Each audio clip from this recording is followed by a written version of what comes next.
You're listening to the Radcast, a top 25 worldwide business podcast. If it's radical, we cover it. Here's your host, Ryan Alford. Hey guys, what's up? Welcome to the latest edition of the Radcast. It's Friday, April 7th, 2023. It's Good Friday here. Good Friday. Yes, it is. Always Good Friday with my good friend, Christina Yassi. But this is capital G Good Friday. It is capital good. Capital good. Or capital good. Capital Good's fun. You know? Yeah. Capital G. There you go. I love Sorry Easter. you're on the ones and twos. Coming here from Social House, the baddest, raddest, coolest studio on the planet. It's a pretty sweet deal. I say so myself. Joined by our friends on the wall over here, the wall of fame of the Radcast. Yes. They are our guardians. Going to be increasing in numbers here. We got some new artwork coming from some of the bigger big wall. stars that have come on the show. Need a bigger wall. I know. We're going to have to expand. Push this wall out. We'll just like rotate it out. Like some people are here Monday, Wednesday, we just Friday. remodeled that. I need to, let's hold on that for a bit. Before we get coming. Steve back in over. There you go. My dad, I Gotta pull love him Steve. out of a semi-retirement to come over and build things. You know, He loves it. Dad, build a bar. Build Lives a wall. for it. Lives He's for like, it. all right, son. All right, we'll smack you with this 2x4. Nah, he wouldn't We do won't let that. him. We'll protect you. No. So it's Easter weekend. And Yes. it's also the Masters. Yeah, it is. I love when that combines. I have a really sad story. Oh, no. I used to be a single-digit handicap golfer. I was a very good golfer. I mean, like, got down to about a 6.7, I think, like Wow. handicap. And I haven't picked up a golf club in 2 years. Like, once it's just What at a in the certain. world? Well, what happens is when you have kids and companies and a wife, at a certain point, your kids get like. I was able to play. There's like this transition period where your kids are young enough, you can still sneak out and play. Because they're not in every sport yet, Right. doing everything. But now, I mean, once that Your hit, life is not like making sure their life happens. and like honestly, I love golf, but you know, you just go. I'm going to do this. You want to do that. Right. And it's just like something has to give. And 5-hour rounds of golf was what gave. That's what gave. So I now, you know, watch the Masters and go. Could have been me. No, I definitely. Oh God. If you knew, like when you play golf, the difference between like a one handicap amateur and like a pro Yeah. is like 10 strokes. Like it's technically one, like, Yeah. because they're scratch golfers or plus 1, 2, 3, whatever they are. It's way more than that. The difference is so, like, I have friends that are scratch golfers and I've played with pros and it's night and day. I need And you to it's know not- you're just saying words to me right now. I have absolutely crazy. no idea. But like the elite of the elite, it's kind of like NBA. Like, oh, I'm a good basketball player. I could play with an NBA player, and you know, yeah, good luck. Like the eliteness of the Right. hand-eye coordination, and I call it the dispersion of the ball. Yeah. It just like when they're not under the pressure of a tournament and they're just out playing, their dispersion is like 3 feet right or left. They know exactly where that ball's going. And even like a scratch golfer might be 10, 12 feet right or left, which can mean the difference of first cut of rough or not. Yeah. And I mean, it's crazy. Anyway, lots of skill. I mean, it's That's why it's called the Masters. it's probably the hardest game on the planet. Like and the everything. mental fortitude of it too, I think is, It's just every you don't talk shot. about. It's just 18 holes. It's 5 hours of grind. You know, like, so much money. Anyway, it's a lot of money. But And it's I will be expensive watching sport. the Masters. We'll see if Tiger Woods can rekindle the glory I'm again. a Rory McIlroy I like Rory. fan. Yeah. But Roy and Tiger are like buddies, you know, like for sure. what's good for Roy is good for Tiger. Fine. Good I for just think Rory's all. cute. Is that what you wanted me to say? Is that what you wanted from Hey, me? I like Rory. Rory's like the good guy in Yeah. golf. Yeah. Like, how do you not root They're for all so Rory? nice too. That's the other thing. You watch them and they're really just competing against themselves and not each other. Phil Mickelson used to be a dick. I think he's mellowed out a okay. bit. He's Sure. not as nice, Sure. but he's not as popular on the tour. Fans liked him, but anyway, I've seen Not him on the met a lot of turf. guys, but not Phil. But heard he can be kind of a dick, but who knows? Who's to say? These guys, I mean, you know, they're under a lot of pressure. They get a lot of fans driving them crazy. Like, Right. it's like, yeah, these guys are probably pretty, most people are decent. They just might handle it different. It you is know? funny though, like the celebrities that you just know would be nice, you know? Like Yeah. Matt Damon is one of those. And so is Ben Affleck, and they're in that new movie Air. Yes. And there's a follow-up. I know we talked about the Dunkin ad a couple weeks ago, initially with Ben Affleck, because he's a I self-professed love Dunkin that. lover. He was in the drive-thru. He was in the drive-thru. Yes. Yeah. And with this one, the joke of the ad is that Dunkin mistakes Ben Affleck for Matt Damon, which I think is fantastic. That's pretty funny. It's a cute ad. Even though they really don't look anything alike, No. though, I just think there's some, I don't know, common. Goodwill Hunting. Yeah. Goodwill Hunting. Exactly. Just and I always like both those associated. guys. I mean, But they both seem nice, They you know? do. Ben's had his issues, but he's Right. never seemed Like an asshole. like an asshole. Right. I mean, there's probably like 4 guys in Hollywood that'd be on my short list, like go have a beer with. Yeah. They'd probably be 2 of them. Sure. You know, Ryan Reynolds is up there too. Reynolds would be number 1. Ryan Gosling. All the Ryans, really. Ryans. I think like Clooney's up there for me, like just because he's just such an iconic badass, and like yeah. I don't know. I feel like I'd learn something from him. Totally. I hear that. Yeah. I hear that. Yeah. So, but the Air movie looks pretty cool. I mean, Jordan's background, history, I all wanna the story see it, behind yeah. it. So that was my Air. I mean, I had Jordan posters all over my wall. Like Yeah. like so many Air Jordan things that I wish I had kept in perfect condition because, you know, I have yeah. a lot more money than I Yeah. do The now. things you wish you knew. Yeah, like it's The things you wish you knew. Yes, because I had so much gear and shoes Yeah. and everything else, and you know, I was like the kid though. We were not the kids that were like keeping things. You know, once the Jordans like worn out a little bit, I'm cutting grass in them. Like, like I'm wearing these things out. Yeah. You know, once they got to the next level, and so Cost per wear. mine wouldn't have been worth much, but you know, kind of like all the That's GI why Joes. you got to get famous. And then it's like, these are the shoes that Ryan Alford used to mow his lawn. I know. Hey, if only. We'll see. Get Insta famous. Yeah, there you go. We'll see how That's it my goes. goal. We got some rad news. Yes. Always. This week we had Dr. Amy Shah. Sawyer and I. Sawyer was on the 1s and 2s there, and we got to listen to all the foods we should not be eating. As I asked her repeatedly if I could have Doritos or Oreos. No. Red food dye. Yes, the gut determines your mood. Mm-hmm. The food determines your mood, but ultimately Gut your stomach. bacteria. Gut bacteria.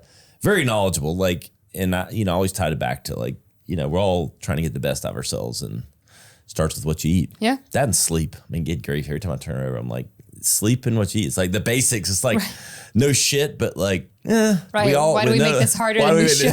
Yes, we do all make it harder. But Dr. Amy Shah is here to make it the best. And her book, Why Am I So Effing Hungry? So, Oh, I like that. yeah. I like that. So check that out, Dr. Amy Shah. That released on Tuesday.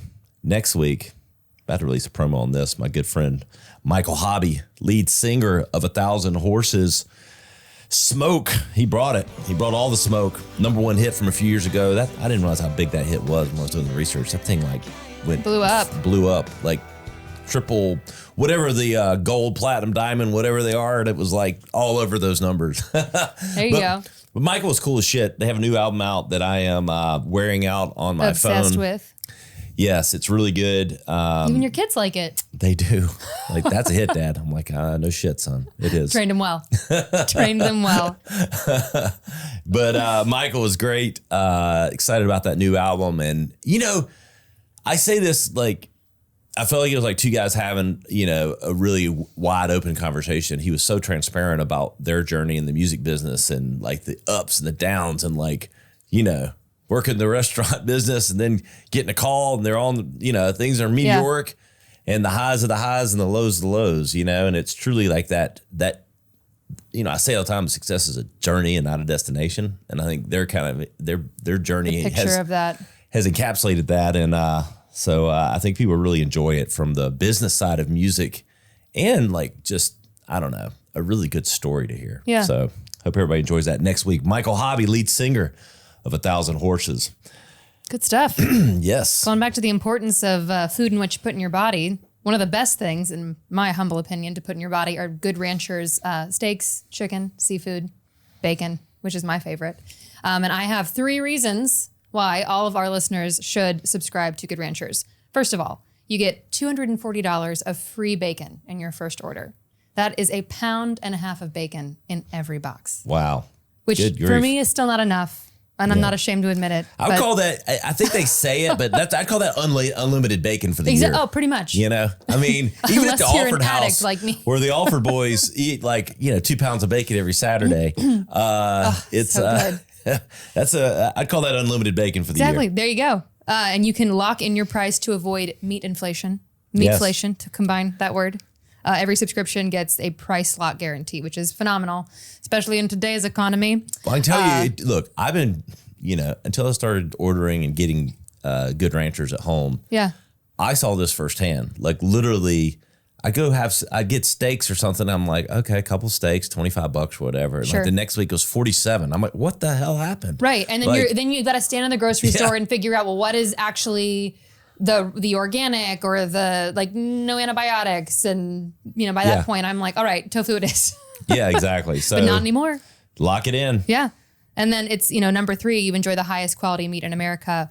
Plus with our code RADCAST, just RADCAST, you get a bonus $30 off of your first order. Yeah. I can't stress enough for people like the convenience that this has become, because it was always a lot of angst between my wife and I about the grocery list, because I didn't trust her to pick out the meat. I'm just going to be honest. She's really good at a lot of things, but picking out the meat is kind of my job. Sure. But I don't really want to go to the grocery store every time. Right. So now it's on the front. It's right there. It's on the front porch. We stack it. It's flash frozen in the freezer. Amazing. We want a steak. We want a burger. Whatever we want. We pop it out. It's all thaw by the time you get home. Exactly. And steakhouse quality right to the door. And the portion sizes are perfect. Like they're just all prepackaged, individual chicken breasts, fillets, all that good stuff. Yes. Give a shout out to our good friends and Ryan Alford and Radcast approved, the Good Ranchers. GoodRanchers.com. Good Ranchers, the official meat delivery company of the Radcast. Of the Radcast. Yes. And Christina Yassi. Yes. It's got a resounding yes from Marshall as well. So we got some Snapchat news, which feels very contradictory because Snapchat feels like old news, but they have safeguards now around its AI chatbot. We have a lot going on with AI, which we'll get to more of that in a moment. But they've added an age filter and parental insights to its AI chatbot after it was found to be responding in an unsafe and inappropriate manner to children. Wild. Yeah. You always know, guard your kids and guard yourself from human predators, but you don't think about a computer having a dirty mind or being inappropriate. Yeah. I mean, there was an article this week, down the same path that a guy had you got to start to question how stable, or how stable they were to begin with. That's fair. ChatGPT threw him over the cliff and he was already he was there already, Yes. It was the last, Right. Was it a jump or a fall, man? Was it a jump or a fall? But it's still scary if there's not some limitations. Yeah. Some level of parameter. Everything in moderation, including moderation. Yeah. So, I don't know where it's all going to end. I mean, I think it's as good a time as any to bring it up. Freaking Elon Musk coming out wanting people to kind of pause for 6 months on development. Right. And I'm like, what? He saw something that scared him. Yeah. That's where my mind goes. How powerful it all is. With all that said, it's really powerful software. I went down the rabbit hole the other night with Chat. I am a founding member, or whatever the hell you call it, on the list for their pre-releases. ChatGPT 4 and doing just some tasks. It really does help research and take some steps out of what you would normally do. I was going to say, it just makes everything faster. Yeah. It still needs a human, it's amazingly close. Yeah.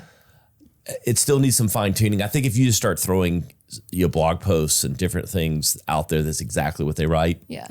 It won't come off robotic or that you would, I don't know that the average person would just go, oh, that's definitely AI.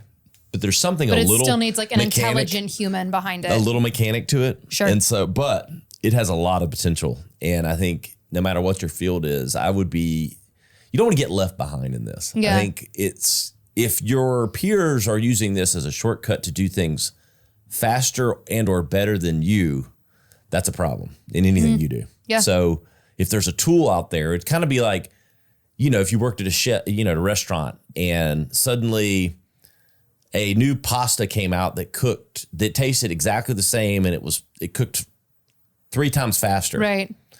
Okay. Well, it's like box pasta, right? As opposed to making. And somebody's listening going, well, no, it's got to be homemade pasta. No, I mean, I get it. It's like, don't be pretentious. Stop but if there's it. like an innovation, and you're not using it, you're going to get left behind. The store-bought is fine. That whole joke. Yeah. I mean, macaroni and cheese, if that Seminole formula and the noodles that I make for the boys, I mean, I make no craft at our house, but joke. Sure. We should have stock, and I don't know if I might have it in my portfolio, but craft stock should be at the Alford family for the amount of mac and cheese eaten. It's only in one of our sons, I won't name him to call him out, only has 4 food groups, and I'm not talking about groups, but 4 foods he eats, and mac and cheese is one of them. Mac and cheese, chicken nuggets. Nope. Really? Mac and cheese, cheeseburgers, Pop-Tarts, everything on Dr. Amy Shah's list. Exactly. Except the burger's natural. Thanks to Good Ranchers. And one of the candy. Okay. That's it. So your son is Buddy the Elf. We've learned. Yes, he is Buddy the Elf. And surprisingly thin and in shape and pretty athletic. Gotta love a good metabolism. I don't know how. And it's not from a lack of beating, coercing. We don't beat him around the offer. Just a little bit. Just not jokes. hard. Right. This next article, YouTube will live stream all 6 Coachella stages across both weekends. This is brilliant. YouTube announced that it will be live streaming all of the stages for both weekends. Viewers will have access to exclusive merch and backstage pre-parties, as well as sets on repeat after the night's final performance each day. Look, I mean, you have a moment in time you're doing something that's obviously at its best if you're there. Right. But you're doing it. Mm-hmm. And so why not share that with a broader audience in as immersive and as experience as possible? And you don't have to use a porta potty. Yeah, exactly. You don't have to worry about what stuff you walk home with or leave or whatever you get out of Coachella. I don't know. It used to be on my bucket list. And then I watched a bunch of vloggers who were like, yep, this is the line for the bathroom. And I was like, I wasn't meant to go to Coachella. 3 miles long. I'd watch this. But you can get the experience at home, and they're making it immersive and adding the layers of the technology's there. So I think if you're having an event of any sort, just about, there should be some kind of live interactive component, especially if you have a broad enough audience, to where you can bring that experience. You get further brand reach. Mm-hmm. It's good for everybody. Yeah. All these events have markers and reach and frequency tied to them on some ad level or something or sales. And so the more people, the more eyeballs, and the more experience you can get out there, the better. So, and they're contracted through 2026 with this. Yeah. So and they're leaning into their own technology. Yeah. So true. There you have it. All we got for social media updates. Onto our marketing. Coca-Cola partners with Gigi Hadid on a food-centric campaign. Coca-Cola unveiled a new global campaign this past Monday focusing on interpersonal connections created when people share a meal. The campaign is called A Recipe for Magic and combines the feelings you get when you eat with your friends in that community setting, which I think is smart to not just have it be Coke-centric. Mm-hmm. But, if you're going to have a meal with friends. Gigi? I do like Gigi. That's my recipe. Yeah. I used to think she was pretty attractive. She's kind of ventured into a space. I think so much of it's trending. I could have a whole podcast on fashion. I think it's trends. a fashion thing. She's trended away from maybe the fashion style that I generally think catches my eye. Yeah, or yeah, something. absolutely. I hear that. She's a little alternative, but Coca-Cola leaning in this whole new pure magic is like their tagline, and I kind of always liked some of the simplicity of the earlier campaigns. Magic. It's Disney. You felt a little bit of a copycat. I do love my Disney. Yes. Good transition there for you. I know. We could start doing a Coca-Cola version of... that's not a bad idea. I need all the help I can get on this stuff. Bring in a sponsor. Yeah. But this is also this campaign is going to support approximately 750 market relevant influencers and chefs. So food-centric campaigns. I guess it's not necessarily Coke recipes. Right. No, it's not like, a Coke meat rub or something. No pill. Yeah. No Pepsi pill. and milk. Only Pepsi would do something like that. Silk. Rebuke it, Lord. Coke and milk. With a C. Silk with a C. Kilk. Kilk. Or kilk. Oh, man, not bad. Not terrible. It might work. Mocha-Cola. Yeah. I mean, I like it. I just like, Yeah. I'd like to see some recipes with Coke though. You know, it's got to taste better than that Pepsi. And then next up, Clinique heads to music festivals with their immersive hub. The campaign is called Protect Your Glow. It's a sunscreen campaign. It kicks off April 14th with the Clinique Hydration House pop-up in Indio, California. This is in an attempt to kind of connect themselves with Coachella without officially saying they're an affiliate because they legally can't say that. But it runs during the 2 weeks of the concert. And this is specifically to target Gen Z because, again, Clinique is one of those brands that you associate with your mom and your grandma and like that lipstick that's the bottom of somebody else's handbag and not the brand that Gen Z tends to go for. Ding, ding, ding, ding. It's called borrowed interest, folks. Mm-hmm. So when you have the Super Bowl, you have the big game sale because you have a lot of people interested in the game. So if you're an electronics store, you have the big game sale, so you get TVs. This plays right in the alley. They're trying to get to a younger audience. You have this huge event going on. You can't buy or don't want to buy sponsorship, but you can align with the dates. And it's so big and on so top of mind. You're getting borrowed interest. You're getting shared circle of influence. This is in the big boy marketing playbook. You know, this is what big brands do. This is what they do really well. Sometimes covertly, sometimes directly. Directly would be, okay, Toy Story's out and we sponsor them on our McDonald's Happy Meals. That's a direct partnership. But here they have an ability to tie into these dates with this audience and they know that this is the frame of mind that they're in for this event. And they're trying to tackle an audience that they've had a difficult time getting, perceptive to their products. Yeah. So really smart and borrowed interest. If you aren't doing it, lean into it. It's the way. I mean, it's really what makes things viral in a way. Well, and it's a virility starts with borrowed interest and a lot of times. This is kind of a tangent, but Clinique has a lipstick called Black Honey, and it went viral on TikTok. Like it's from the 90s. It was used in Lord of the Rings, and it went viral, and you cannot find it anywhere. Now there are dupes for it, and I think it's very, very smart for them to come back and really lean into Gen Z because people are talking about it now, even if they're not buying more than this one product.